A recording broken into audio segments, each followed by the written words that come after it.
Sveiks, Aleks! Sveiks! Pagājušajā gadā izcīnīja Latvijas čempionu titulu gravel distancē. Kādas sajūtas bija pēdējā gadā braucot ar šo krekliņu? Super priecīgs, ka man bija iespēja pēdējo gadu braukt ar šo kreklu, un tagad būs laiks to aizstāvēt un censties to noturēt arī nākošo gadu. Pavisam noteikti mentālā ziņā tas deva kaut kādu mazu tādu kā bonusu, ka tu zini, ka Latvijas karogs ap krūtīm un prieks braukt tā, ka tas vienīgais ar tādu kreklu. Ko tu sagaidi no Opekalna trases? Noteikti neko vieglu. Cik ir dzirdējis, tur būs ļoti daudz augstuma metru, visu laiku augšā lejā, nekādu līdzinumu, nekas tāds. Tā kā būs ko iespringt un nevarēs saslāpt nevienā brīdī. Būs interesanti. Manuprāt, pats labākais gravel sacensībās ir tie skati Latvijas ainavas. Šie ceļi, pļavas, ainavas un kā arī pati trasa pašai Latvijā, visas trases ir diezgan labas.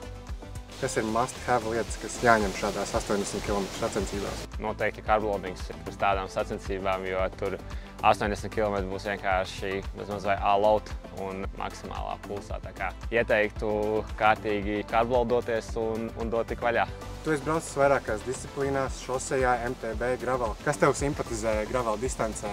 Vadīt visu laiku ir grūti. Ja šoseja un MTB ir brīži, kad tu vari atpūsties, tad gravel distance ir tāda, kur reti kad var atpūsties, tikai kad uzbrauc uz šosejas. Latvijas distanču garumos tur vienkārši no starta līdz beigām ir jādod pilnā ručkā un nav laika atpūtēt. Var notikt kaut kas, ir īpaši tādā distancē kā Opekalnā.